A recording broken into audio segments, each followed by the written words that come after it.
Hello, ladies and gentlemen. You're welcome to yet another edition of the Digital Factory Live Dialogue Series, which is powered by Digital Times Africa. On this dialogue series, we seek to leverage on conversation as a key driver, paving the way for the evolution of Africa's digital space. On today's conversation, we'll be looking into the future of engineering on the African continent, especially right off the front of digitalization. We can see the likes of Twitter's presence in Africa, and they've just concluded NSBE convention. NSBE is National Society for Black Engineers, and our own IoT network hub, Year of Ghana, having been featured on the Forbes magazine or Forbes innovators list, right? And Solar Taxi also making a valuation of $9.5 million. Right, these are all exciting times for us, and we really want to look into what the next big thing is for the engineering industry in Africa. Right, joining me on today's call is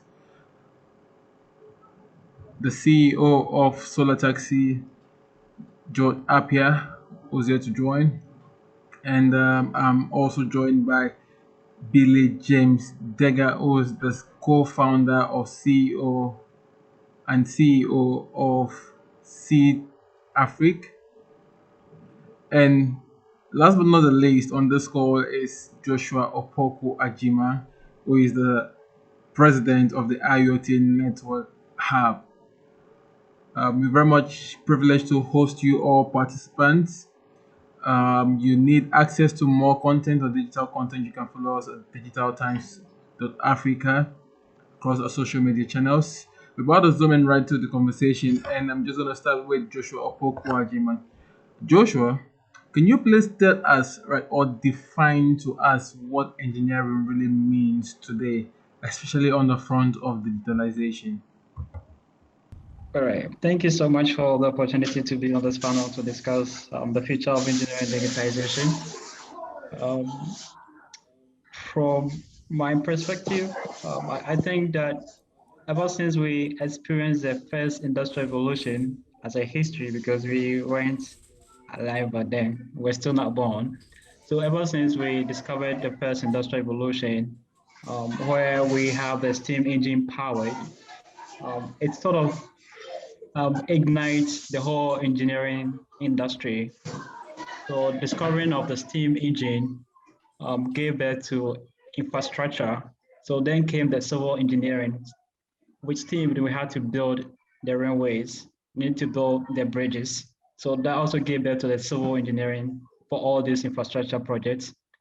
Then it moved to the second revolution, where we discover electricity. As at that, I would say the four branch of engineering, which happens to be civil engineering, chemical engineering, mechanical engineering, and electrical engineering, which happens to be these four branches of engineering.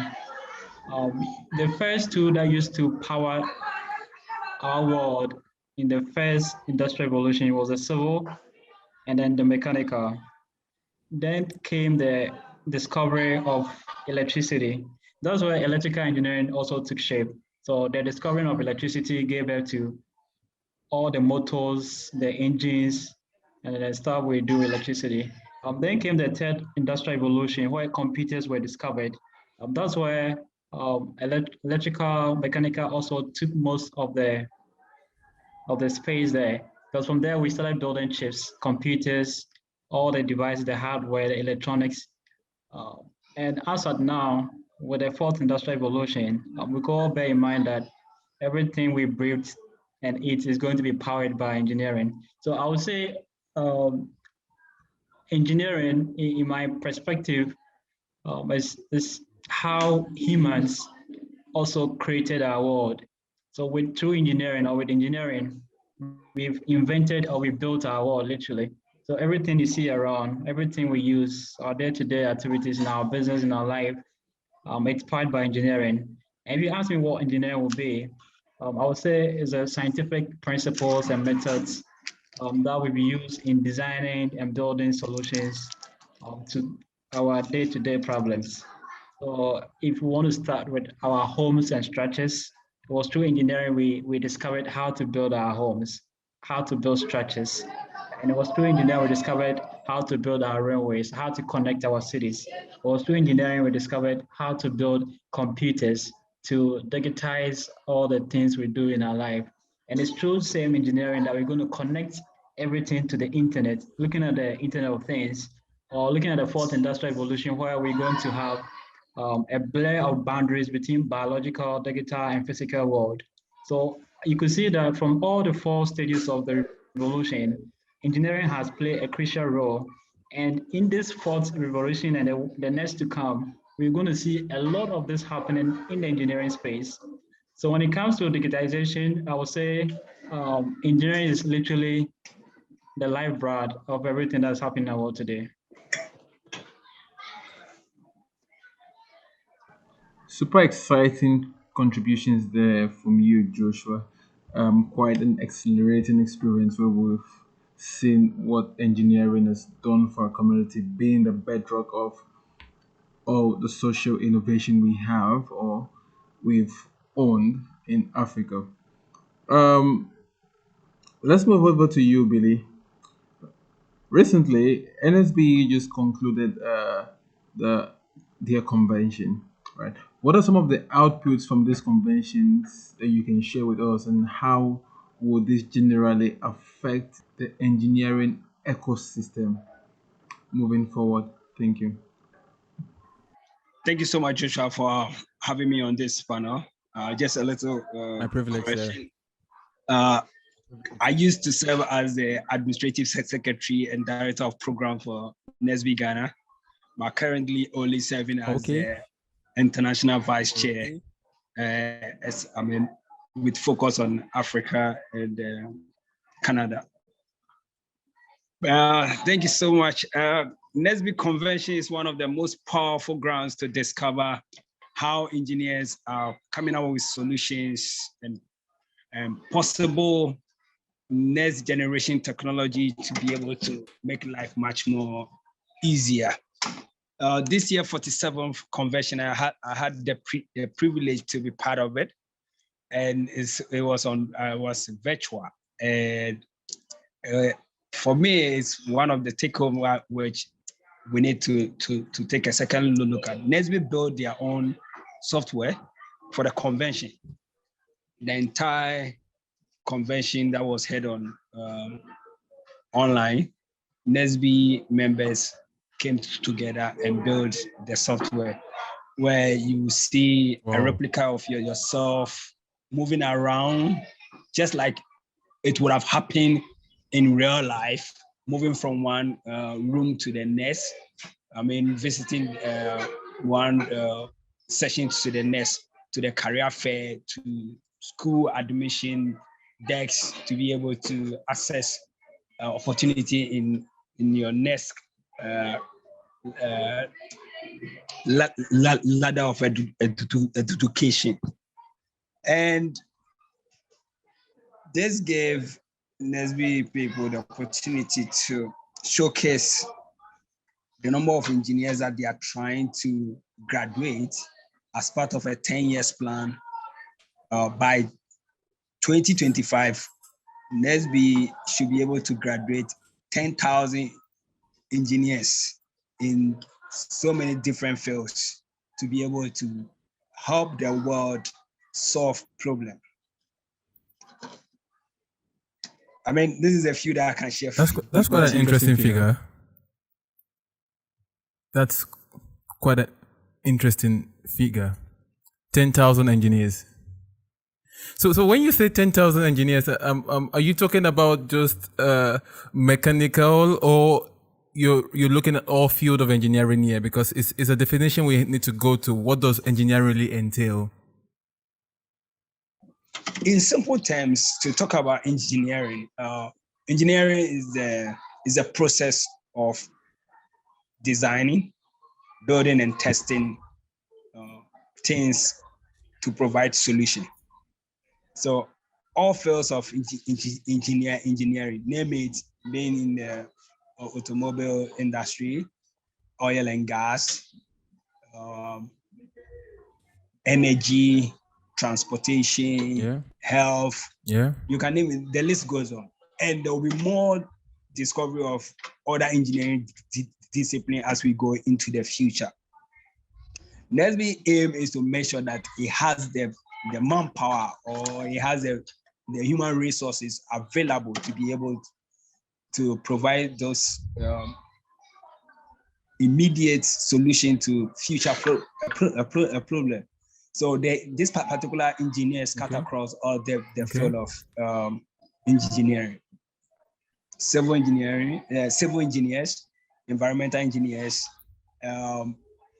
mechanical engineers, engineers in the energy sector, and the list goes on. All right. Thank you very much for your contribution, Billy. Thank you very much. I really appreciate that. And that's quite a figure. We're looking out to what the outcomes will look like in the nearest future for NSB. Joshua Opoku Ajimang, I hope I got the name right. Yeah, that's right, Joshua Opoku. Perfect. So Joshua, your organization was just listed on Forbes, right? And this is a news we covered here at Digital Times Africa. Right. What does that mean for the engineering industry, especially when it comes to deal with Internet of Things in Ghana and Africa? All right. Thank you for this question once again. First of all, I'd like to thank you for the publication and congratulate all members of IIT Network Hub and all members of the Ghana Tech and Ghana and African Tech ecosystem. So for me personally, this Forbes recognition, it's something we did not expect, because we finished this project or this initiative back in March 2020.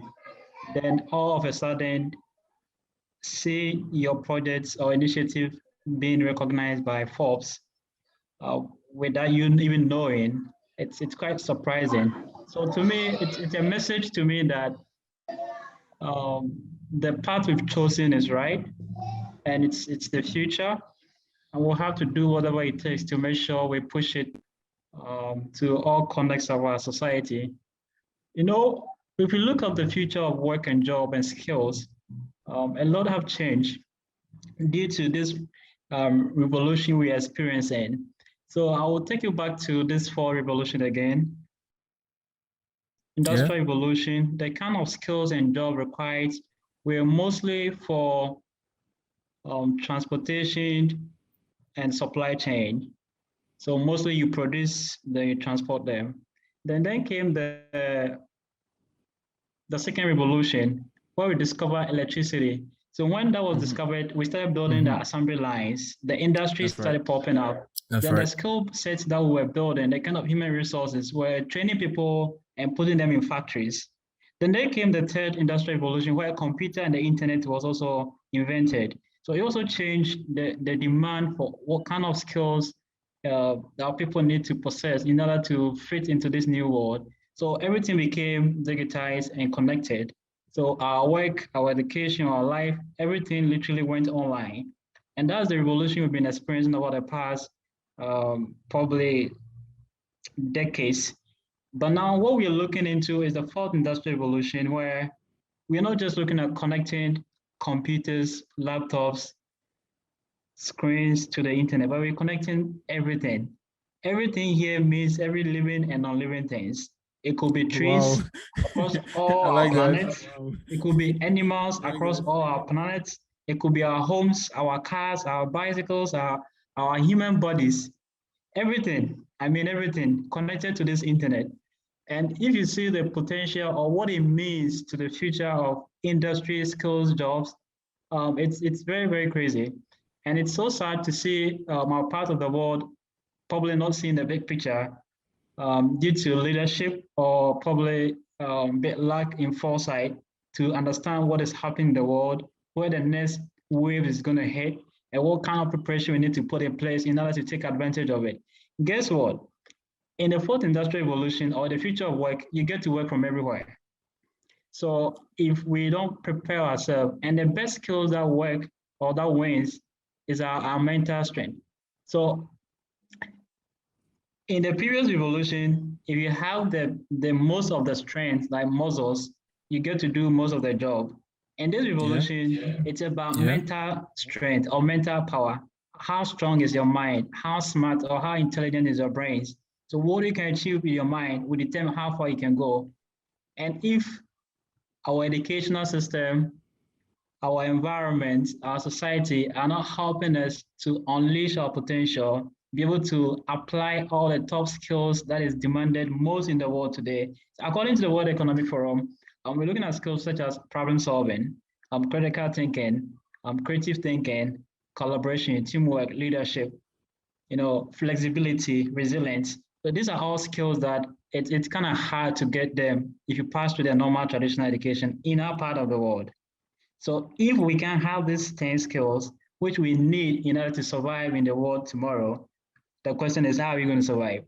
So that's where, to me, it's something dear to my heart as a leader of the organization or the community, to make sure that we do the part we can. I understand change takes so long and can be very slow and very annoying.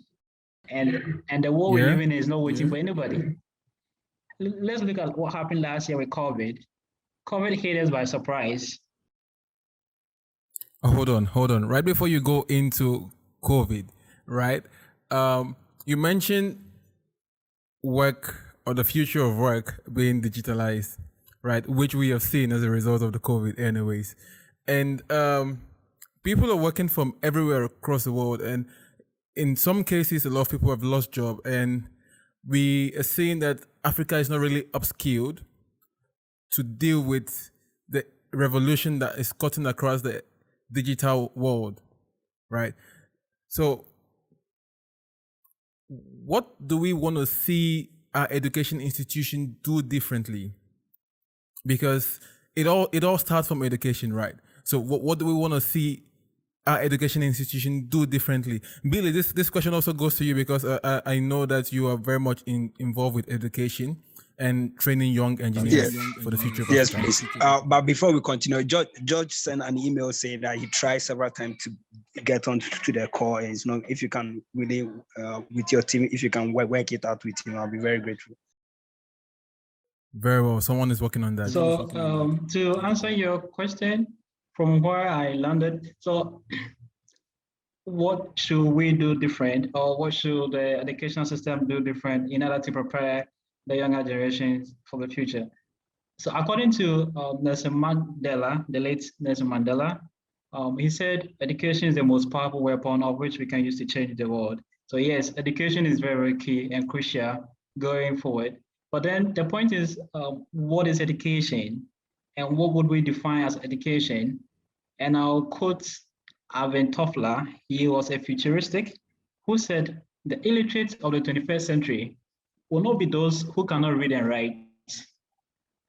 I repeat, the illiterate of the 21st century will not be those who cannot read and write, but those who cannot learn, unlearn, and relearn. So if you should ask me, what should our system do different? I would say our system should prepare our students to make sure they can learn, they can unlearn what they have learned in school and in life, and they can also relearn. To be able to achieve these three, we are not educated for the future. And your ability to achieve these three, it means you're going to gain skills or the top skills, including problem solving, critical thinking, creative thinking, flexibility, resilience, leadership, collaboration, and all these skills. So yes, we should see our education as learning to acquire all these skills through our methodologies or educational practices. And if we're not achieving that result, I'm sorry, we're not going to survive. Interesting one. Billy, can you share insight on this? What can education institution do to better the future or building the future of Black engineers or African engineers? there's quite a number of items that we need to have on the table. First, our educational system need quality leaders. And when I talk about quality leaders, leaders who make decisions and foresees what will be happening in the nearby future, not what will be reproduced of the old, but the improvement upon what has been done already. Joshua has touched on a number of them, and I'm glad he has pointed them out. In the nearby future, we're going to have more of talent, more than capital, to be the one to represent the critical factor of production. The talent that we bring out will really lead us to find solution to the problem that we are having at this part of our world. There hasn't been so much investment into infrastructures that we need to be able to develop talent. We actually go to school to do a lot of chew and pour, and when we complete school, that's where it ends. And we produce a lot of students who are unable to apply what they've learned, except the exceptional ones who are able to sail through, and with a little coaching and mentorship, they are able to rise to the task. So in here, for me, I would love our educational system to be open in such a way that mentorship will be one of the things that will be promoted in schools, where we allow the student to be able to engage in activities that brings that part of them where we only need to guide them whilst they find solutions to those problems that we might have in the future. Also, our lecturers need to take a second look at how they deliver their lectures in school. I don't know, but when I was schooling, we hardly touch. When I was in school, we hardly touch computers as computer science student or computer engineering student. We were actually doing paper coding, and you didn't even know whether truly your code will actually work on paper or not. But recently, we've seen that organizations outside schools are taking coding to the doorstep of students. Such things should be encouraged. Such things should be one of the things that government should come out as a policy, where instead of we learning so much theory and coming out not being holistically prepared well for the job market, we should be given the opportunity through mentorship and training, and so as that we can be able to try our hands on whatever we've learned in school whilst we spend those 4 years in school, so that we'll be able to at least understand how some of these solutions can be very useful in the environment where we exist. Sometimes some of the solutions that we may provide might not be even be suitable for the environment in which we exist. Well, you've spoken the truth. Yeah. All right. Whilst we're trying to solve the issue with having Mr. George up here join the call, the CEO of Solar Taxi, we'll have to continue with the conversation. I'm sure he's going to have more insights to share with a participant on this call as regards the future of engineering, because his organization, the Solar Taxi, recently were valuated at over $9.5 million. And these are the people who are looking into the future of e-mobility in Ghana and Africa, right? Now, back to you, Joshua and Billy. Talking about e-mobility, right? Green, right? We've seen that the fourth industrial revolution, it's digital and renewable energy, right?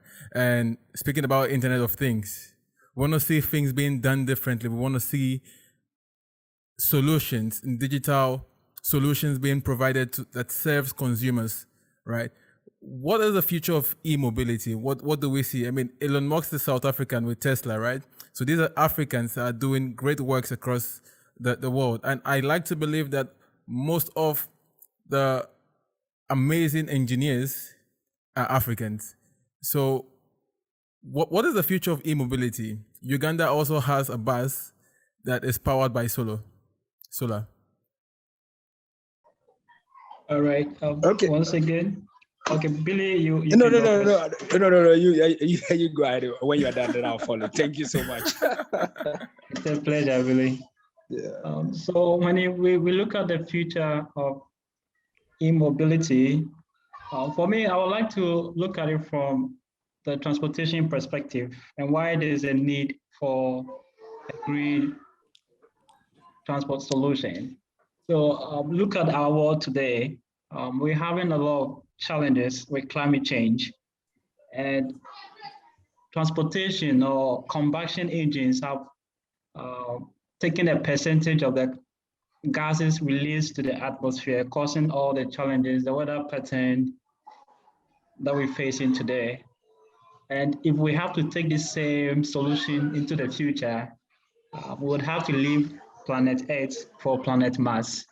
That would be the only solution. So the best I way think that's to something Elon Musk is trying to do as well. exactly. So he is working on a backup plan just in case in the long run we still fail and then we spoil our planet. We can save some human from extinction. Um, so I think it's very important we rethink our energy generation, because if you look at how we are generating energy today, it's as a result of what Thomas Edison and co discovered in the second industrial revolution, which Yeah. is over centuries Yeah. ago. So there's a need to find a better way of producing energy, which is cheaper, faster, and reliable. And looking at connecting everything to the internet. Everything again means everything. Everything that we're going to connect it have to be powered. So there's also the need to figure a way to get power. So e-mobility, um, I think is the best way to be able to build sustainable societies going forward, to be able to have the best of air quality to breathe in. Because the gases released, even though it goes to affect our climate change, the harm on our health alone is too dangerous.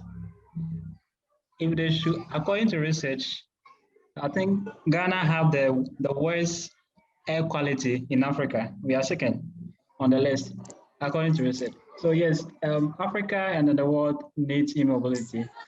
And we are looking at the likes of the Uber, the ride sharing, ride hailing. We're looking at a future where there will be less traffic congestion, there'll be safe environments. You don't necessarily have to own a car, but you can get transport at any point in time.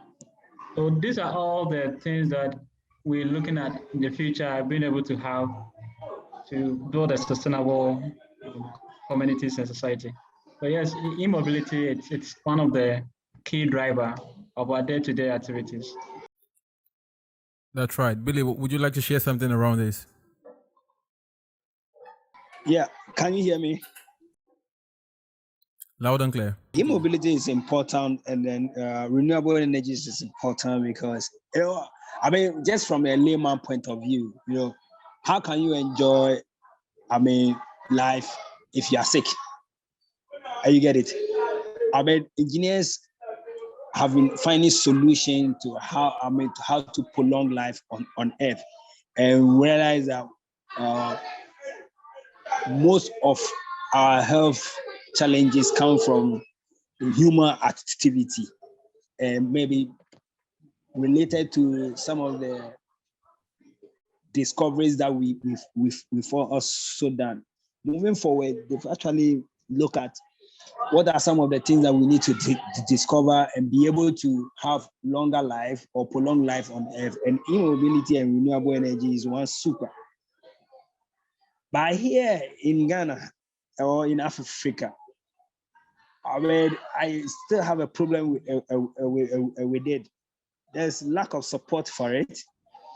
and it's just a few people who are trying hard to be able to bring it to the table, like solar taxi, by George Appiah and his team. We have abundant source of energy, sun energy in Africa, which we could actually make good use of. But yes, still we've been able to do that. It's one thing if we should put our heads together and do a lot of research into. We those in Africa will benefit a lot. So it's very important and a key drive for the next generation of economy. If you are still relying on the old, system of transportation, where we have a lot of gases being released into the atmosphere, seriously, we aren't going to make it in any way. And also, just to add up, a rich country is not where the citizens have a lot of cars, but a rich country is where the rich take buses so as to reduce a number of cars on the road. This is quite an interesting one. A rich country is what? Say that again. Rich country is not where the citizens have cars, but a rich country is where the rich take buses, for their daily transportation. Let's think about this. Let's sit deep a little bit. Here in Accra, we will get the rich taking buses. No. I think let's be practical. Like sincerely, let's be practical, right? I wanted to chip in. Oh, feel free. I believe they would if we have proper system working. For instance, exactly. Take the railway, for instance. You go. I don't really want to cut you here, but I sincerely need to comment on this because you talk about proper systems working, but the people who are supposed to implement the proper system to work are the so-called rich. Right? So how do we really get policies working that support these ideas? Thank you for bringing this up. So I think, first of all, self-awareness is key. And we having this discussion means that we've seen a need for a change. So what I think we should do is that how do we bring this gospel to the masses? Because at the end of the day, it's the masses that make the decision, not the people at the top. That's we right. do this every 4 years. So if the masses see a better future where they want to be part of it, I'm not sure they'll still want to put themselves in a suicidal mission. So I think education is key, as we've been talking about, people getting to understand the need for some of these things to be put in place. Our leaders will not be in power for the rest of their life. I mean, the maximum they could have is 8. After 8 years, when things are changing, the world has changed. When COVID came, we all have to take care of ourselves, irrespective of what leadership will have to tell us. I mean, leadership wouldn't come and feed you 24/7, clothe you. Like, we have to still fend for yourself. So I think when it comes to matters regards to our future, our destiny, and our nation, the youth has the power to make some of these decisions, not necessarily our leaders. So it's a matter of getting more youth to understand which kind of future do we want to see in the next 20 years. In the next 20 years, our parents might not be alive. They might not even see the future. But we are going to live that future. What kind of future are we building? What kind of future do we want to see? And how do we make sure everything we do today is leading us to that future? Until we figure that out as youth ourselves and have a plan to achieve it, we can keep fighting and fighting and fight, but we'll still go nowhere. So I think we need to let this message get out there, and we need to still keep on having this conversation. And I believe for every discussion, there'll be one mind that will be changed, one soul that will be inspired, and gradually by gradually, we'll still build the number or the momentum we need to effect change at a larger space. So we keep pushing. We don't have to give up. We have to keep pushing.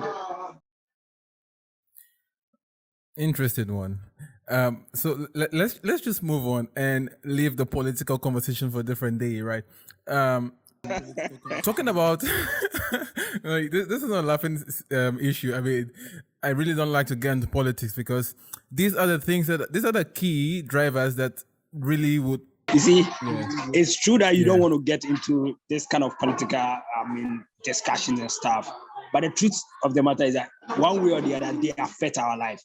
It's just that recently that the youth have realized that if they should concentrate on trying to improve upon their life, okay, it will go a long way to rather help them to throw their weight behind the political leaders who might not be even, as Joshua earlier on said, that they might not even be alive for the next 15 to 20 years to come.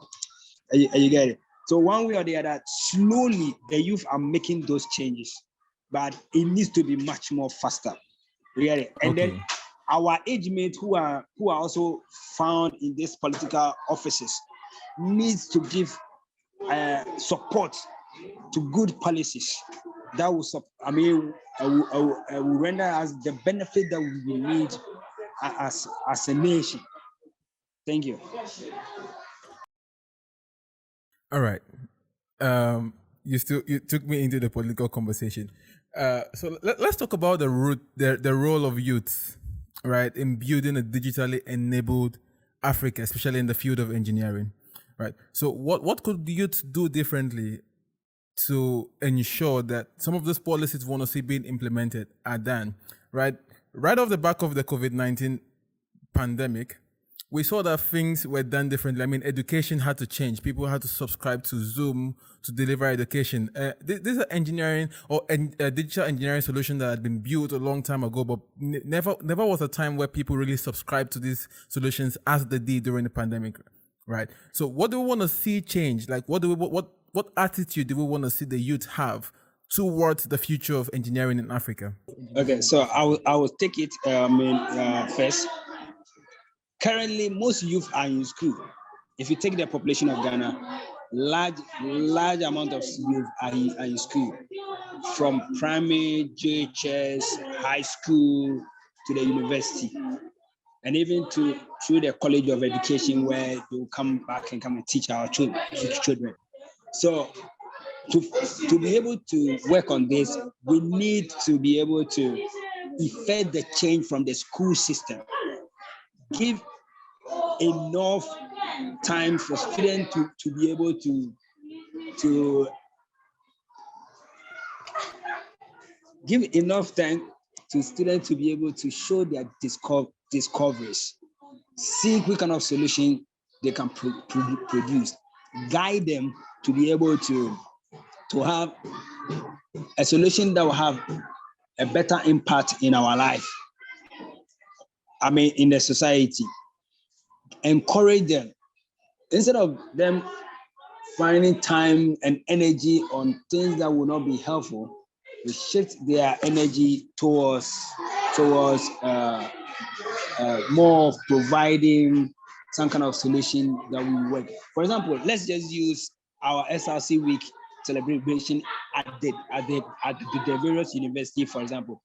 Yeah. Let's say COVID hasn't actually, I mean, having had an impact on our life, and our life is still the same that we used to, have like 3 or 4 years ago.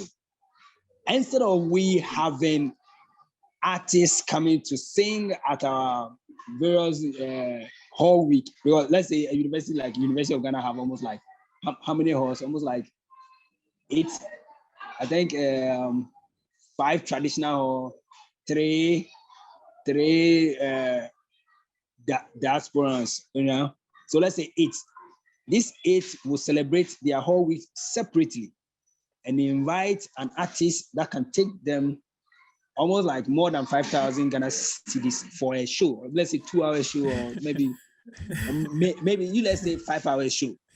Mm-hmm. To having a competition where we say, okay, this is your seed money.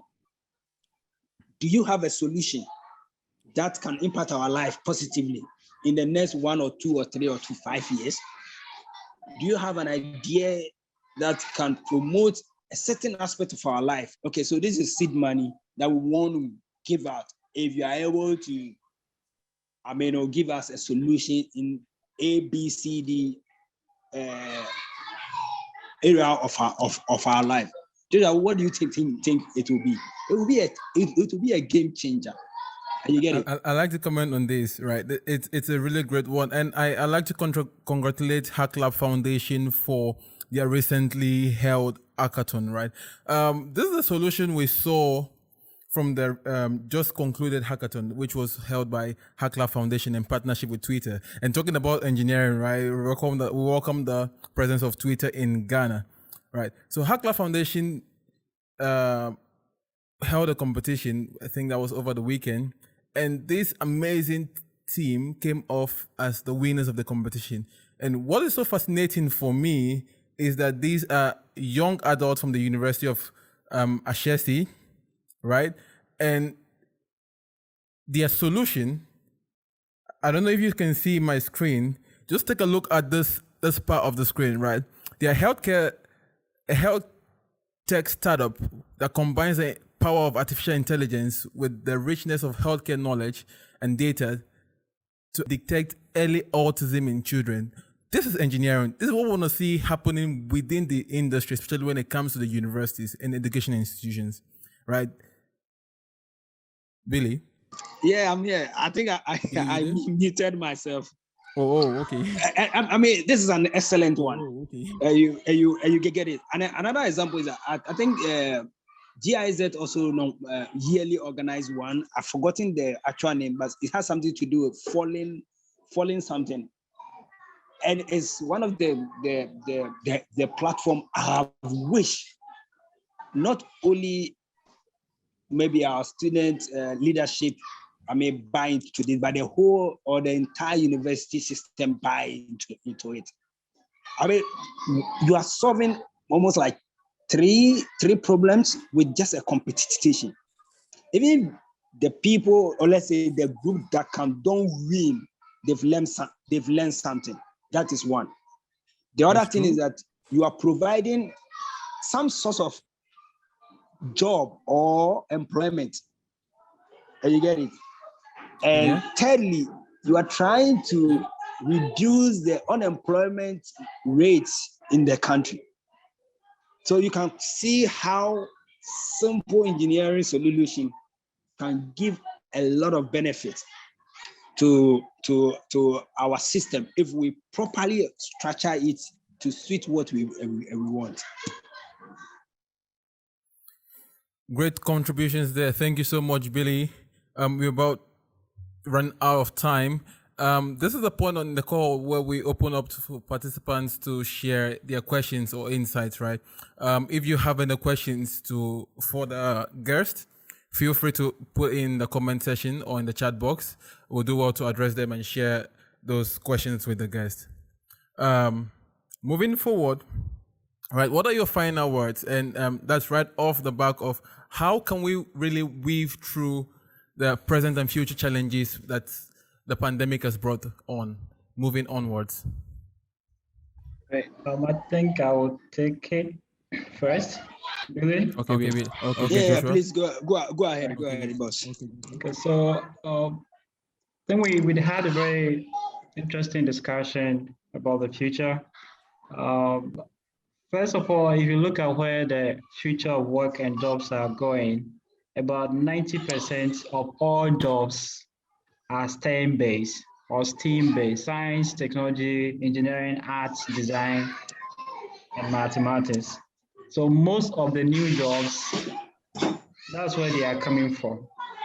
What it means for the young ones, the youths, those in school and yet to get to the tertiary, that whatever course you do or program you read, you have to make sure you have the top skills needed to be part of 21st century revolution. And that include problem solving, critical thinking, creative thinking, teamwork, collaboration, flexibility, resilience. If you can't get these skills from the classroom, please, wherever you can get it, you have to. And hackathon provide one of the best experience to acquire some of these skills because you have limited time, like 3 or 2 days, to come up with a team, idea, and pitch. So the pressure help you build some of these skills overnight. And thanks to Foster and his team, the Hack Lab team, for the great job they are doing. We need to have probably hackathon happening every month because the experience alone open you up to these skills that you can acquire by participating in them. I have been participating in hackathons for about 4 years now. And anytime I go, I don't go with a team. I go to create a new team, come up with new idea, we build it overnight and pitch. And the experience has been very good. You keep building yourself up. So I will encourage every youth to start rethinking their future because according to the World Economic Forum, by 2025, we're going to have 85 million job lost globally. We're going to have 87 million new jobs. And these new jobs are geared towards STEM. It also, the same report also says that students who are entering junior high school today are going to be having jobs which do not yet exist yet. So it means the kind of jobs they're going to do are yet to be invented. So the only way we can stay competitive as a youth is to start building these skills of the future outside our curriculum because you might not have everything there. So you can engage in tech conferences, tech events, tech trainings, all the trainings or online learnings, any ways you can learn more outside your classroom. I'll plead with every youth and every young one to do because the future is not waiting for anybody. And the future doesn't really care about Africa or Ghana. We have to catch up with it. It's either we join it or we get left behind. All right, thank you, Joshua. Great one. Thank you, Joshua. Can you hear me? Oh, I can hear it. Thank you. Perfect. Let's move over to you, Billy. Your final words. Yeah. So my final was just as Joshua said, this is a time where time wasting, we will pay dearly for time wasting. Just to recall from what Nokia experienced, Nokia said they didn't do anything wrong, and it is true, they didn't do anything wrong. But the time they wasted in deciding to do a 2-SIM phone, moving from 1-SIM phone to 2-SIM phone, has caused them to today that they've lost that huge market that they used to enjoy. The future, as Joshua said, it doesn't care about who you are, whether you are an African, Ghanaian, or whatever. If you waste the time now, you will pay dearly for it. The time to rise up and work is now. It's now. Thank you very much. All right. So there's a question on the call, right? Someone is asking for more light on e-mobility. The word is e-mobility, not immobility. So Joshua, Billy, would you... No, yeah, let me just give you a little take on it. Then Joshua will continue. So e-mobility is electronic or electrical movement. When we are so this one, based on what Solar Ties is doing, is producing electrical vehicles, whether motorbike or cars, where they will rely on electricity to be able to power their system. In this particular invention or let's say engineering, you will not have a lot of gases being produced into the atmosphere that will cause us to be sick. But we will have clean energy. Electricity does not produce any sort of emission. And I don't know if you've also seen from Sweden. Sweden now has roads that charge cars. And when you travel on those roads, and once one of your what is being used to charge your car touches the road, it will charge it. I don't know if I've been able to say something small about e-mobility. That's fascinating because right now I'm just thinking about a future where your USB chargers will be used to charge your car. And I mean, you speaking about not having a lot of cars, people owning cars, but people being able to move, right? If you watch movies a lot, we see a lot of futuristic thinking. I'm here to see how Africa is getting on this bandwagon, right, and developing solutions around engineering for e-mobility, right? Solar Taxi is an organization that's doing great, amazing work. I know that their solar-powered bikes serves as provide delivery services here for organization people who like to eat food and do like the likes of Jumia and Bolt Foods, right? So that's one front of how engineering is solving solutions in this digital era. And rather unfortunately, we couldn't have the CEO of Solar Taxi, who tried as much as possible to get on this call, but as a result of some technical challenges, he couldn't hop on the call. We hope to have him some other time, and then he's going to expound on the operating procedures of Solar Taxi and what they look like, what they are looking into for the future of engineering in Africa. We are almost at the end of the call at this point. Thank you so much for your insightful contributions, Billy and Joshua. Thank you, our participants, for joining in. We really appreciate the privilege. And it's an honor for us to host you, right? Just a few next steps. We are done with the session. I just want to introduce you guys to the Africa's Digital Future Conference, which will be happening on the 29th and 30th of April 2021, which is this month, right? On this particular session, we'll be looking at what the future of Africa or digital Africa will look like post the pandemic, right? We've seen what digitalization has brought, or the use of digital tools and services, right? During the pandemic, the rise of Zoom, Teams. I mean, a whole lot of stuff has changed as a result of digitalization, right? So we want to really assess, right, if Africa is ready for the next phase of digitalization, right, that is sweeping across the entire world, right? So on the 29th and 30th of this month, we expect to host a couple of you on this call. We'd like to see you join. You can subscribe or register via this link to attend. We really want to see you. Thank you so much once again. This is the Digital Factory show where we'll leverage on conversation to drive impactful and insightful solutions, like changing the dynamics of the digital ecosystem here in Africa. My name again is Richard Joseph, and at this point, I'm going to sign off the call and let you guys have some fun. Thank you very much. It was good hosting you. Have a blessed evening. Bye-bye.